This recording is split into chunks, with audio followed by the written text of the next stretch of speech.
ప్రతి 2 నెలలకు ఒకసారి జాబ్ మేళా నిర్వహించడమే కాకుండా ఏడాదికి ఒకసారి మెగా జాబ్ మేళా నిర్వహించాలని లక్ష్యంగా నిర్ణయించుకున్నామని మార్గాని భరత్ జాబ్ సెంటర్ ద్వారా ఈ ప్రక్రియ నిరంతరం కొనసాగిస్తామని మాజీ ఎంపీ మార్గాని భరత్ రామ్ వెల్లడించారు. స్థానిక విఎల్పురం మార్గాని ఎస్టేట్ లో మార్గాని భరత్ ఫౌండేషన్ ఆధ్వర్యంలో జాబ్ మేళా నిర్వహించారు.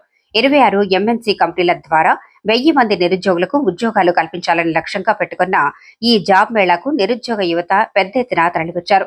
మాజీ ఎంపీ, వైసీపీ జాతీయ అధికార ప్రతినిధి Margani Bharat Ram, YCP parliament in-charge doctor Guduri Srinivas, మాజీ ఎమ్మెల్యే రౌతు సూర్యప్రకాష్ రావు తదితరులు హాజరయ్యారు. మార్గాని మాట్లాడుతూ ప్రతిపక్షంలో ఉన్న తాము బాధ్యత మరవకుండా నిరుద్యోగ రహిత రాజమహేంద్రవరాన్ని తీర్చిదిద్దడానికి కృషి చేస్తున్నామన్నారు. త్వరలో ఏఐ, సైబర్ సెక్యూరిటీ తదితర అంశాలపై అవగాహన కల్పించేందుకు సెమినార్లు కూడా నిర్వహిస్తున్నామన్నారు. BC JEC chairman Margani Nageswararao, YCP రాష్ట్ర కార్యదర్శి వాసంశెట్టి గంగాధర్, నాయకులు పోలు విజయలక్ష్మి, సంకిస భవానీప్రియ, నల్ల రామాంజనేయులు, సప్ప ఆదినారాయణ, బిల్డర్ చిన్న, అందనాపల్లి సత్యనారాయణ, పీత రామకృష్ణ, మార్గాని రాము, రొక్కం త్రినాథ్, సుభాన్, వల్లి, మహమ్మద్ షబీర్ తదితరులు పాల్గొన్నారు. మేళా 2 జనవరిలో సక్సెస్ఫుల్గా జాబ్ మేళాని కండక్ట్ చేసి సుమారుగా 1000 ఉద్యోగాలు ఆ రోజున అందించడం జరిగింది. సుమారుగా వందలాది కంపెనీస్ యొక్క హెచ్ఆర్స్ని ఇన్వైట్ చేసి ఆ కార్యక్రమం చేశాము. ఇక్కడ ప్రధానమైన ముఖ్య ఉద్దేశం ఏంటంటే, ఇది ఒక జాబ్ మేళా కింద కాకుండా జాబ్ సెంటర్ కిందన, మార్గాని భరత్ జాబ్ సెంటర్ కిందన ఈ యొక్క కార్యక్రమాన్ని తీసుకోబోతాం. ఎందుచేతనంటే ఇది ఒక నిరంతర ప్రక్రియ. ఎవ్రీ 2 monthsకి ఒకసారి ఈ యొక్క జాబ్ సెంటర్లో జాబ్ కల్పించడం జరుగుతుంది. వివిధ కంపెనీస్ని ఇన్వైట్ చేస్తున్నాము. సంవత్సరానికి ఒకసారి మెగా జాబ్ మేళాని కండక్ట్ చేస్తాం.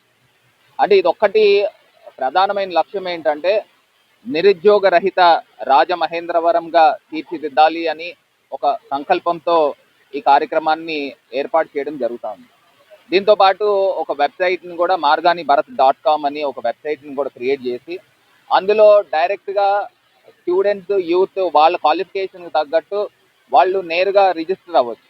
2 monthsకి ఒకసారి ఈ యొక్క జాబ్ సెంటర్ ఓపెన్ అవుతుంది కాబట్టి అందులో నేరుగా వాళ్ళు వచ్చి అక్కడ వాళ్ళ యొక్క ఇంటర్వ్యూస్ తీసుకొని కాల్ లెటర్స్ నేరుగా తీసుకునేదానికి ఇది ఒక అవకాశం. ఇది ఒక్కటే కాకుండా ఒక ఓరియంటేషన్ ప్రోగ్రామ్స్ని కూడా తీసుకురావాలి. ఒక కన్వెన్షన్ సెంటర్లో ఆర్టిఫిషియల్ ఇంటెలిజెన్స్కి అయితే కానివ్వండి, సైబర్ సెక్యూరిటీకి అయితే కానివ్వండి, ఫార్మాకి సంబంధించి, బ్యాంకింగ్ సంబంధించి, ఇట్లాగా దీనికి సంబంధించిన ట్రైనర్స్ని కూడా తీసుకుని వస్తాం.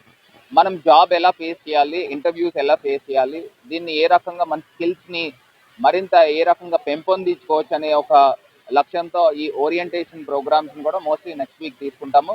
సో ఖచ్చితంగా స్టూడెంట్స్, ఎందుకంటే హెచ్ఆర్స్ వాళ్ళు జాబ్స్ ఇచ్చారని అంటే అందులో ఉన్న క్రీమ్ ఆఫ్ ద స్టూడెంట్స్ని పిక్ చేస్తారు.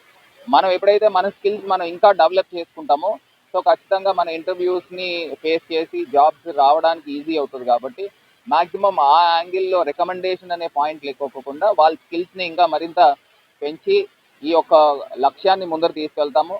మేము అపోజిషన్లో ఉన్నప్పటికీ కూడా రాబోయే 3 సంవత్సరాల్లో కనీస పక్షాన 15,000 నుంచి 20,000 జాబ్స్ కల్పించాలి.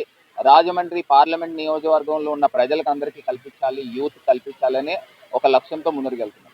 ఇవాళ నాకు ఒకటి ఆశ్చర్యం అనిపించిన అంశం ఏంటంటే, ఒక పాప మేము మంజీరా కన్వెన్షన్లో జాబ్ మేళా పెట్టినప్పుడు she came for N interview.